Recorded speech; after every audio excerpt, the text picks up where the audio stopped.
우리가 흔히 중풍이라 부르는 뇌졸중은 뇌혈관이 터지는 뇌출혈과 뇌혈관이 막히는 뇌경색으로 나뉘는데 뇌경색이 뇌출혈보다 3배 더 많이 발생한다고? 뇌경색은 병 자체도 무섭지만 반신마비, 언어장애, 의식장애, 치매와 같은 심각한 후유증을 남길 수 있어 더 두려운 질환이다. 톡톡 건강 토크. 오늘은 뇌 속 시한폭탄인 뇌경색에 대해 알아보고 말끔하게 제거해보자. 네, 어르신들이 가장 무서워하는 질환 가운데 하나가 바로 뇌졸중이라고 합니다. 오랜 기간 신체적인 불편함을 안고 살아가야 할 수도 있기 때문이라고 하는군요. 네. 근데 안타깝게도 우리나라에서는 5분에 1명씩 새로운 환자가 발생하고요. 네. 20분에 1명씩 사망자가 나타난다고 합니다. 네. 톡톡 건강 토크 오늘은 뇌졸중 중에서도 뇌경색에 대해서 자세히 알아보도록 하겠습니다. 네. 오늘 도움 말씀 주실 분 나와주셨는데요. 네. 대명대 동산의료원 신경과 유준상 교수께서 나와주셨습니다. 네, 안녕하십니까? 반갑습니다. 그럼 먼저 3분 브리핑을 통해서 뇌졸중이란 정확하게 어떤 질환인지 설명부터 듣고 가도록 하겠습니다. 교수님 부탁드리겠습니다. 어르신들은 아마도 중풍이라는 말이 더 익숙하실 텐데요. 엄밀히 말하면 현대의학에서 말하는 뇌졸중과 중풍은 조금 다른 뜻을 갖고 있습니다. 예를 들어 입이 돌아가고 눈이 잘 안 감기는 안면마비, 한방에서는 구안화사라고도 하죠. 이런 안면마비의 경우 뇌혈관에 이상이 생기는 뇌졸중의 원인인 경우도 있지만 실제로는 안면의 말초신경의 원인이 되는 그런 경우가 훨씬 더 많습니다. 중풍이란 이런 것들까지 다 포함해서 이야기를 하는데요. 뇌졸중은 뇌혈관에 이상이 생기는 질환으로서 쉽게는 뇌혈관 질환이라고 말을 하기도 합니다. 뇌혈관에 문제가 생기는 질환이니까 크게는 뇌혈관이 터져서 주변 뇌조직을 눌러서 이상이 생기는 뇌출혈이 있고요. 또 반대로 뇌혈관이 막혀서 뇌조직의 산소나 영양분의 공급이 중단되면서 이상이 발생하고 뇌세포가 죽는 뇌경색이 있습니다. 우리가 숨을 몇 분만 안 쉰다거나 영양 공급을 전혀 받지 못한다면 결국은 죽게 되겠죠. 뇌혈관도 역시 마찬가지입니다. 이런 뇌출혈이나 뇌경색으로 인해서 뇌세포가 제대로 된 영양 공급을 받지 못하고 산소 공급을 받지 못하게 된다면 결국은 죽게 됩니다. 이런 것들이 바로 뇌졸중이 되겠습니다. 흔히들 드라마에서 뒷목 잡고 막 소리 지르다가 갑자기 혈압이 오른다고 하면서 쓰러지는 경우들을 볼 수가 있습니다. 예전에는 이런 뇌출혈이 전체 뇌졸중의 약 절반 가까이 차지하였는데요. 현재는 식습관이나 생활습관이 점점 서구화되면서 뇌경색의 비율이 훨씬 높아져서 약 80에서 85%가량이 뇌경색이 되겠습니다. 이러한 뇌졸중은 나이가 들면서 점점 많이 발생하는 경향을 보이고 있습니다. 여기 표는 10만 명당 뇌졸중의 발생률을 보여주는 건데요. 젊은 사람에게서는 물론 발생하긴 합니다만 상당히 드물죠. 그런데 나이가 들면 들수록 기하급수적으로 발생률이 증가하는 것을 볼 수가 있습니다. 그렇기 때문에 현재 고령화가 진행되고 있고 뇌졸중 발생률도 꾸준히 증가하고 있는 상태입니다. 앞으로도 환자들이 더 늘게 되겠죠. 이 표는 작년 2017년도 10대 사망 원인입니다. 보시면은 악성 신생물, 그러니까 암이 이제 압도적으로 가장 많습니다. 그리고 심장 질환과 뇌혈관 질환. 예전에는 뇌혈관 질환이 2등이었는데 지금은 약간 더 사망률이 줄었지만 그래도 여전히 3등으로 높은 사망 원인을 차지하고 있습니다. 그런데 사실은 암 같은 경우는 우리가 뭐 위암이라든지 폐암이라든지 대장암이라든지 여러 종류의 암을 다 포함하고 있고 심장질환도 뭐 부정맥에 의한 사망이라든지 심근경색에 의한 사망이라든지 여러 가지 원인이 있는데요. 단일 장기의 단일 질환으로서는 뇌혈관 질환, 뇌졸중이 1위를 차지하고 있습니다.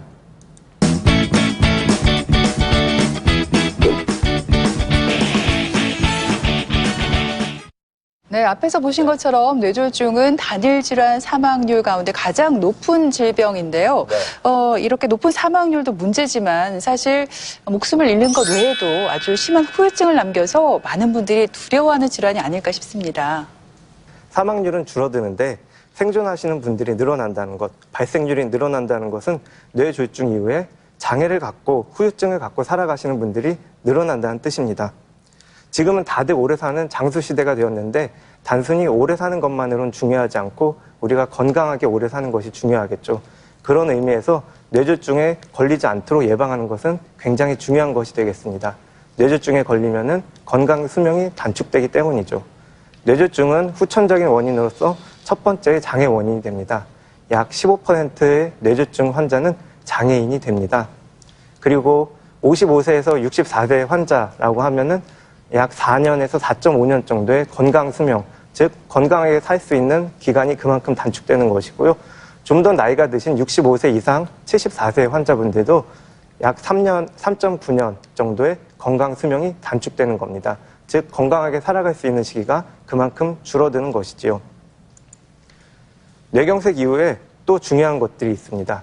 이 건강 수명 단축 이외에도 뇌경색의 증상 중에 하나가 언어기능 장애 또는 판단력 장애 등이 발생할 수가 있는데요. 어르신들이 가장 걱정하는 질환 중 하나가 암, 뇌졸중이 있지만 그 외에도 치매가 있습니다. 이런 치매의 주요한 원인이 될 수가 있는데요. 뇌졸중과 같은 혈관성의 문제로 생기는 혈관성 치매가 우리나라에서는 알츠하이머병에 이어서 두 번째로 많은 치매의 원인이 되고 있습니다. 그래서 전 세계 인구 6명 중 1명 정도는 자신이 살아가는 동안에 뇌졸중을 경험하고 약 3천만 명 이상의 뇌졸중 이후 장애를 가진 환자분들이 있습니다. 뇌경색은 들으신 대로 사망률도 높고 그리고 무엇보다도 이게 장애를 남길 수 있기 때문에 많은 분들이 염려를 하실 것 같아요. 교수님, 이 뇌경색에도 증상이 있잖아요. 이 증상들을 잘 알아두면 이 실생활에 있어서 도움이 될 것 같아요. 어떤 증상들이 있을까요? 네, 사실 우리 몸 전체를 뇌가 통제를 하고 있고 뇌의 부분마다 서로 다른 작용을 하고 있습니다. 그렇기 때문에 어떤 혈관이 막혔느냐에 따라서 그 증상도 굉장히 다양하게 나타날 수가 있습니다. 증상을 한번 살펴보도록 하죠. 우리 몸에서 뇌가 하고 있는 것을 대표적으로 얘기를 한다면은 운동장애, 운동 기능을 담당을 하고 있고요. 그 외에도 언어 기능, 우리가 말을 하고 말을 알아듣는 것, 이것을 담당하고 있습니다. 그 외에도 우리 몸의 균형을 잡는 것도 역시 뇌가 담당을 하고 있고요. 우리가 보는 것은 눈이 하지만 그 시각 정보를 처리하는 것, 이것도 역시 뇌가 담당을 하고 있습니다. 그리고 가장 중요한 것이라고 할 수 있는 의식 역시도 뇌가 담당을 하고 있습니다. 그러니까 뇌경색이 발생한다면은 여기에 각각의 작용하는 증상들이 나타날 수가 있겠죠.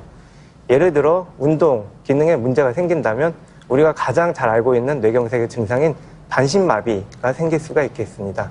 그 외에도 언어 기능에 문제가 생긴다면 언어 장애가 생길 수가 있겠죠. 그리고 또 균형을 잡는 기능이 문제가 생긴다면 어지럼증이나 균형 장애가 생길 수가 있습니다. 그 외에도 시각 정보가 문제가 생긴다면 시야 장애라든지 아니면 눈을 움직이는 근육에 문제가 생기는 복시가 발생할 수가 있습니다. 그 외에도 의식 장애가 생기면 혼수 상태로 빠질 수가 있겠죠. 이런 증상들에 대해서 좀 더 자세히 살펴보도록 하겠습니다. 뇌경색의 증상은 이런 것들이 있는데 모두 다 특징적인 것이 갑작스러운 것입니다.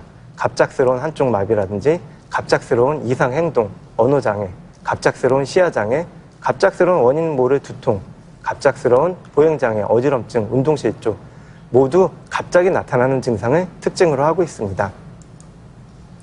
그럼 하나하나 자세히 살펴보도록 하겠습니다. 먼저 갑작스러운 한쪽 마비 증상입니다. 몸의 한쪽이 움직이지 않는 상태 또는 잘 힘이 들어가지 않는 상태를 말할 수가 있는데요. 항상 보통은 같은 쪽 얼굴, 팔, 다리에 이상이 나타나는 경우가 많습니다. 물론 간혹 예외도 있기는 하지만 일반적으로는 그렇습니다. 힘이 잘 들어가지 않기 때문에 경하게 나타났을 때는 수저나 컵을 쥐고 있다가 갑자기 떨어뜨린다든지 아니면 걸을 때 한쪽 다리만 힘이 잘 안 들어가면서 아프지도 않은데 절룩거리면서 불편하다든지 이런 증상이 나올 수가 있습니다. 그런데 가끔 몇 달 전부터 양쪽 팔다리에 힘이 없는데 이거 뇌경색이 아닐까요? 라고 찾아오시는 분들이 많은데요. 뇌경색의 특징이 바로 한쪽에 갑자기 생기는 것이 특징입니다. 그렇기 때문에 몇 달 전부터 힘이 없다. 이것은 뇌경색이 아닐 가능성이 많고요. 그 다음에 양쪽 팔다리가 다 힘이 없다. 전신에 힘이 없다. 이런 것도 역시 뇌경색이 아닐 가능성이 많습니다. 테스트를 해볼 수가 있는데요. 얼굴의 마비는 이 해보세요 하면 확인할 수가 있습니다. 거울을 보고 이를 했는데 입이 한쪽으로 올라가 있다. 그것은 입의 얼굴의 한쪽 근육에 마비가 있는 것을 의미하거든요. 또는 양팔을 나란히 앞으로 해보세요 라고 했을 때 팔이 한쪽으로 기운다든지 아래로 처진다든지 하면은 이것은 한쪽의 마비를 시사하는 소견입니다. 반신마비를 자가 진단해 볼 수가 있는데요. 우리가 거울을 보고 나란히 팔꿈치를 펴고 10초 동안 팔을 들고 있으면 됩니다. 한쪽 팔꿈치가 이렇게 굽혀지거나 10초가 지나기 전에 한쪽 팔이 떨어진다면 반신마비 증상을 의심해 볼 수가 있습니다. 다음으로는 갑작스러운 언어장애에 대해서 보도록 하겠습니다. 언어장애는 굉장히 다양하게 증상이 나올 수가 있는데요. 간단히 말씀드려서 발음이 어눌하다든지 이런 것만으로도 뇌경색이 있는 경우가 있고요. 그 외에도 말을 잘하지 못하는 경우가 있고요.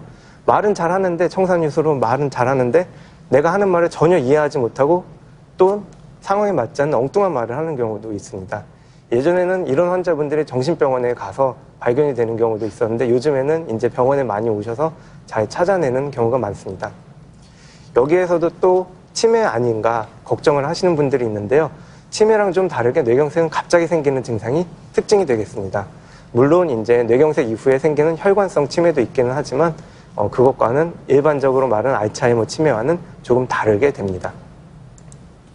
다음으로는 갑작스러운 시야장애에 대해서 살펴보도록 하겠습니다. 시야장애는 우리가 분명히 양 눈으로 잘 보고 있는데 오른쪽이나 왼쪽 중 일부가 잘 보이지 않는 그런 증상을 말합니다. 또는 보이기는 보이는데 물체가 두 개로 겹쳐 보이거나 이렇게 떨어져 보이는 경우가 있습니다. 복시라고 하는데요. 이런 것들 모두 뇌경색의 증상일 수가 있습니다. 갑자기 한쪽 눈이 보이지 않는 증상이 생길 수도 있습니다. 이것은 눈으로 가는 혈관이 뇌로 가는 혈관과 연결이 되어 있기 때문인데요. 눈 중풍이라고 저는 쉽게 설명드리기도 하는데 망막으로 가는 혈관이 막혔을 때에도 이런 증상이 생길 수가 있습니다. 백내장 아닌가요? 라고 생각하시는 분들이 많은데 백내장은 보통 갑자기 나타나지가 않습니다. 그리고 양쪽이 서서히 같이 진행하는 경우가 많은데요. 뇌경색은 갑자기 한쪽에 생기는 것이 특징이 되겠습니다. 시야장애에 대해서 사진으로 잠깐 보면은 눈이 잘 보이는 사람들, 뇌가 멀쩡하면은 이렇게 잘 보이는데요. 한쪽 뇌가 망가졌을 경우에는 한쪽 시야가 꺼멓게 아예 안 보이는 경우가 있습니다. 이런 것을 본인이 인지하는 경우도 있는데 본인이 인지하지 못하는 경우도 많이 있거든요. 이런 경우에는 길을 가다가 갑자기 왼쪽에서 나오는 차를 보지 못한다든지 해서 교통사고가 발생할 위험도 많습니다. 집에서는 또는 반찬을 먹는데 한쪽에 있는 반찬만 먹고 한쪽에 있는 반찬에 대해서는 전혀 인지하지 못하는 그런 경우가 있어서 그때 발견을 하고 오시는 경우들도 있습니다. 다음으로는 갑작스러운 평형장애, 보행장애, 어지럼증에 대해서 설명드리도록 하겠습니다. 보통은 이런 증상이 발생했을 때 주위가 뱅뱅 도는 것처럼 어지럽다든지 일어나서 걸으려고 하면 몸이 한쪽으로 자꾸 기울어지는 경우가 있습니다. 또는 팔다리에 힘이 있는데 마음대로 힘을 조절할 수가 없는 경우도 있습니다. 빈혈이나 이석증 때문에 어지러운 것이 아닐까요? 라고 물어보시는 분들이 많은데요. 뇌경색은 갑자기 증상이 생기는 것이 특징입니다. 빈혈 같은 경우에는 일반적으로 그렇지 않은 경우가 더 많죠. 이석증 같은 경우에는 갑자기 증상이 생기기는 하는데요. 이석증은 굉장히 어지럽습니다. 굉장히 어지럽기는 하지만 힘들어도 어찌어찌 걸을 수가 있습니다. 제가 외래에서 오셨을 때 여쭤보면은 그냥 앉기는 했지만 걸어서 올 수는 있었어요 라고 하시는 분들이 많은데요. 실제로 뇌경색의 원인인 경우에는 내가 어지러워서 못 걸었다든지 아니면 그렇게 어지럽지도 않은데 막 자꾸 한쪽으로 넘어지고 못 걷겠어요 라고 하시는 분들이 많습니다. 그런데 일반인 분들께서는 이것을 구별하기 힘들기 때문에 이런 증상이 있다 하면은 그냥 빨리 병원으로 응급실로 오시면은 저희가 감별해 드리도록 하겠습니다. 다음으로는 갑작스러운 의식장애가 있습니다. 의식장애 때문에 깨워도 일어나지 못하는 경우 또는 불러도 눈을 잘 못 뜨고 계속 눈을 감고 있는 경우가 있습니다. 이런 경우에 뭐 전날 술을 많이 마셔서 졸려서 그렇겠거니 하고 뒤늦게 발견돼서 오는 경우들도 많이 있습니다. 졸려서 그런 게 아닌가요? 라고 생각을 하는데 통증을 줬을 때 잘 못 일어나는 경우가 많고요. 또는 다른 뇌졸중 증상과 동반해서 예를 들어 통증을 줬을 때 한쪽 팔은 막 아파하면서 막 손이 올라오는데 다른 쪽 팔은 잘 못 움직인다든지 이런 경우에는 역시 뇌졸중에 의한 의식장애를 생각해 볼 수가 있겠습니다. 네, 사실 뇌졸중은 시간과의 싸움이다. 이런 얘기들을 많이 하고 있습니다. 증상이 나타나면 빨리 병원에 가서 응급치료를 받아봐야 되는데, 증상 발생 후 몇 시간까지를 교수님 골든타임이라고 하게 되는지, 그리고 골든타임이 중요한 이유에 대해서도 좀 설명을 부탁을 드릴게요. 네, 뇌혈관이 막히면은 이제 뇌 조직에 문제가 생기는데요. 이것은 이제 혈전이 날아와서 뇌경색이 발생하는 것을 그림으로 보여주는 것입니다. 저 빨간색 혈전이 날아와서 보이면은 검정색으로 크게 진하게 생겨져 있는 부분이 실제로 뇌경색이 발생해서 망가진 부분이고, 그 바깥쪽으로 크게 그려져 있는 검정색 선이 있습니다. 이것이 실제로 치료받지 않았을 경우에는 이만큼 큰 뇌경색이 발생할 수가 있는데요. 우리가 빨리 치료를 해준다면 저렇게 크게 발생할 수 있는 것도 작은 뇌경색으로 막을 수가 있습니다. 그렇기 때문에 잘 치료를 받는 것이 중요한데요. 저희는 타임 이즈 브레인, 저희끼리는 그런 말을 쓰는데 시간이 곧 뇌라는 말입니다. 뇌혈관에 굵은 혈관이 막혔을 때에는 1분이 지날 때마다 100만 개 이상의 뇌세포가 죽어간다고 합니다. 여기서 보이는 빨간색 원과 회색 원이 있는데요. 빨간색 원은 이미 죽어버린 뇌세포, 그리고 회색 원은 죽어갈 뇌세포지만 우리가 빨리 치료를 하면 살릴 수 있는 그런 부분을 말합니다. 시간이 지남에 따라서 회색 부분은 점점 줄어들고 빨간색 부분이 더 커지는 것을 볼 수가 있습니다. 즉, 시간이 지나서 치료를 하게 된다면 우리가 얻을 수 있는 이득이 그만큼 줄어들게 되는 것이죠. 이것은 실제 환자의 사진을 보여주는 것인데요. 왼쪽 혈관 사진은 우리가 막혀있는 것을 볼 수가 있습니다. 저 빨간색 원이 우리가 치료를 했을 경우에는 저렇게 뇌혈관이 잘 뚫리는 것을 볼 수가 있습니다. 아래쪽에는 혈전인데요. 우리가 직접 치료를 해서 끄집어낸 혈전의 모습입니다. 저런 것들은 뇌혈관을 막고 있어서 뇌세포가 죽어가고 있는 것을 우리가 끄집어내서 치료를 해줄 수가 있는 것이죠. 해줄 수 있는 치료는 크게 두 가지가 있습니다. 하나는 정맥내 혈전 용해술입니다. 정맥내 혈전 용해술의 골든타임은 4시간 30분입니다. 우리가 약을 통해서 정맥내 쉽게 주사를 할 수가 있는데 그 약을 통해서 뇌혈관을 막고 있는 혈전을 녹여줄 수가 있는 것이죠. 이것의 효과를 보면은 이 옆에 그림을 보시면 알 수가 있는데요. 빨간색은 이제 위험한 정도, 초록색은 우리가 이 약으로 건질 수가 있는 환자분들입니다. 혈전을 녹일 정도로 굉장히 센 약이기 때문에 약 3% 정도의 위험성이 있습니다.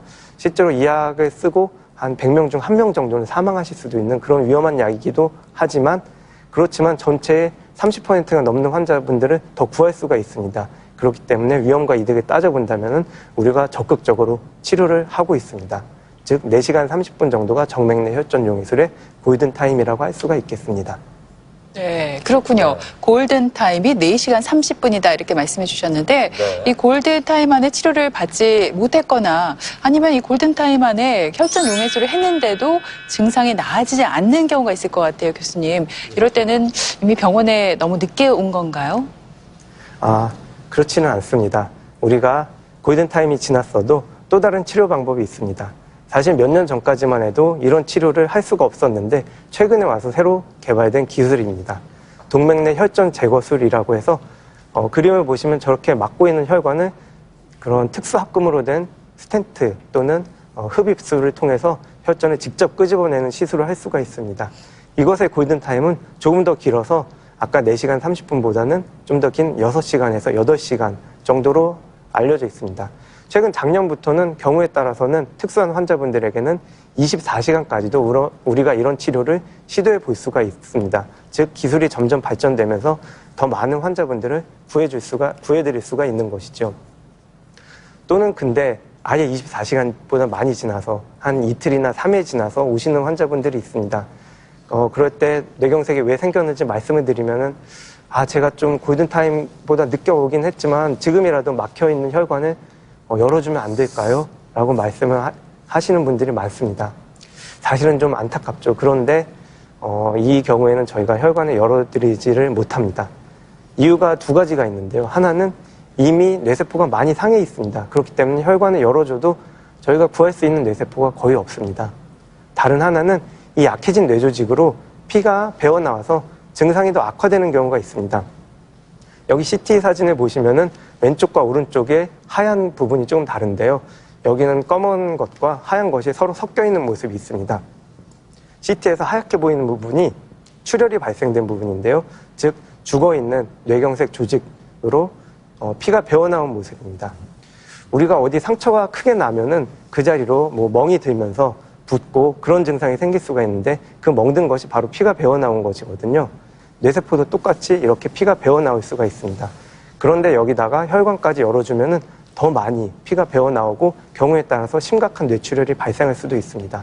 그렇기 때문에 너무 늦게 혈관을 열어드리면은 오히려 해로울 수가 있습니다. 그렇지만 또 병원에 오셔야 되는 이유가 있습니다. 뭐 병원에 와서 어차피 뭐 열어주지도 못한 혈관 굳이 병원에 올 필요가 있을까요? 말씀하실 수도 있는데요. 뇌경색 자체가 진행하는 특징이 있습니다. 전체의 3분의 1 정도의 환자분들이 처음 뇌경색이 생겼을 때보다 오히려 훨씬 더 악화된 증상을 경험하게 됩니다. 이 중에 한 절반 정도는 사실 저희가 약을 써서 구해드릴 수가 있거든요. 그런데 그런 기회를 놓친다는 것은 문제가 되겠죠. 또 다른 문제는 초기, 뇌경색 초기에 많은 합병증이 발생할 수가 있습니다. 대표적인 것이 흡인성 폐렴이 되겠습니다. 우리가 음식물이나 호흡을 할 때 식도와 기도가 서로 연결이 되어 있고 그것을 우리 몸의 목 안에 있는 근육이 서로 잘 제어를 해주면서 그것을 조절을 해주는데요. 이런 뇌경색이 발생했을 때는 우리 몸 한쪽 마비뿐만 아니라 이 안쪽에 있는 목 근육도 마비가 생길 수가 있습니다. 그렇게 된다면은 우리가 음식물을 삼켰을 때 기도가 막혀서 식도로 잘 넘어가게 해줘야 되는데 그 기능이 문제가 생기면서 음식물이 기도가 아니라 식도가 아니라 기도로 넘어갈 수가 있게 됩니다. 그렇게 되면 폐 쪽으로 음식물이 넘어가서 흡인성 폐렴이 생길 수가 있습니다. 또 하나는 한쪽에 마비 증상이 잘 생기잖아요. 그러다 보니까 낙상이 잘 생길 수가 있습니다. 뭐 뼈가 골절되는 경우가 흔히 발생할 수가 있고요. 그 외에는 마비 증상 때문에 계속 누워있다 보면은 그 자리로 계속 눌려서 욕창이 발생하는 경우가 있습니다. 이러한 많은 합병증이 동반되기 때문에 역시 병원에서 전문적인 치료가 필요합니다. 또 하나는 뇌경색은 재발하는 병입니다. 제가 오늘 시간 관계상 많이 설명드리진 못하지만 뇌경색의 원인이 굉장히 다양하거든요. 그 원인을 찾아서 병원에서 맞게 그 치료를 받아야지 앞으로 재발하는 것을 상당수 예방할 수가 있습니다. 그렇기 때문에 늦었더라도 꼭 병원에 오셔야 합니다. 네, 오늘 이렇게 뇌경색에 대해서 자세히 알아봤는데요. 교수님 끝으로 우리 시청자분들께 당부드리고 싶은 말씀이 있다면 좀 전해주시죠. 예, 오늘 뇌경색의 증상에 대해서 자세히 살펴보았습니다. 가장 중요한 것은 이러한 뇌경색 증상이 나타났을 때 즉시 지체하지 말고 병원에 오는 것이 중요합니다. 다시 한번 말씀드리지만 편측마비나 언어장애, 보행장애, 평형장애, 어지럼증, 시야장애나 복시, 의식장애 이런 것들이 있을 때 즉시 지체하지 말고 병원으로 오셔야 합니다. 시간이 곧 뇌입니다. 이런 증상이 있을 때는 119에 전화를 하시면 됩니다. 어르신들께서는 가족이나 친지가 올 때까지 기다렸다가 아들이 올 때까지 밤늦게 기다렸다가 오시는 경우들이 있는데 절대로 그러시지 마시고 빨리 병원에 오셔야 합니다. 그리고 119와 응급실 다 연결이 돼 있기 때문에 119에 전화를 해서 119가 급성 뇌졸중 치료가 가능한 병원으로 여러분들을 모시고 오실 겁니다. 또는 나는 병원에 다니고 있고 내 외래가 있으니까 외래 기다려야지 생각하지 마시고 골든타임이 그렇게 길지 않기 때문에 기다리지 마시고 응급실로 오시면 됩니다. 또 하나 말씀드려야 될 것은 웬만하면 큰 병원에 가시는 것이 좋겠습니다. 왜냐하면 아까 말씀드린 그런 치료가 가능한 병원이 그렇게 많지 않기 때문이죠. 급성 뇌졸중 치료가 가능한 큰 병원으로 오시는 것이 좋겠습니다. 또 하나 좀 안타까운 것이 응급실에서 저런 치료를 할 때 동의서 작성에 너무 고민을 하다가 시간을 끄는 경우가 많이 있습니다. 시술을 할 때 위험성 또는 약을 썼을 때 위험성이 있거든요. 그런 위험성 때문에 나는 결정을 못 하겠어요. 뭐 아들이 올 때까지 또는 형이 올 때까지 뭐 누나가 올 때까지 시간을 기다리다가 지체하는 경우가 있는데 그 시간 동안에도 환자분의 뇌세포는 계속 죽어가고 있습니다. 사실 외국 미국이라든지 독일이라든지 유럽 국가 중에는 이런 동의서를 아예 받지 않는 경우도 많습니다. 병원에 왔을 때 당연히 해야 되는 치료라고 생각을 하기 때문에 이런 치료를 하는 것이죠. 그러니까 동의서에 너무 고민을 하지 마시고 제 가족이라고 하더라도 저는 당연히 할 거기 때문에 여러분들께서도 이런 상황이라면 꼭 하셨으면 좋겠습니다. 마지막으로 한 가지 더 말씀드리고 싶은데요. 요즘은 스마트폰 앱을 많이 사용합니다. 어르신들도 스마트폰 이제 많이 사용하시는데요. 두 가지 앱을 좀 소개해드리고 싶은데요. 하나는 뇌졸중 119라는 앱입니다. 여기에는 뇌졸중 증상이 발생했을 때 간단한 자가 진단법도 있고요. 그리고 내가 있는 위치에서 가까운 이런 재관리 치료가 가능한 병원들을 지도에서 표시해주는 기능이 있습니다. 그렇기 때문에 뇌졸중이 걱정되거나 또는 앓으셨던 분은 이런 앱을 깔면 좋을 것 같고요. 또 뇌졸중 스탑이라는 앱도 있는데요. 여기에는 뇌졸중 전반의 증상이라든지 치료법이라든지 예방을 위해 필요한 것들을 잘 소개를 해주고 있습니다. 네, 이렇게 들으신 것처럼 뇌경색은 평범했던 일상을 하루아침에 한순간에 무너뜨릴 수가 있겠습니다.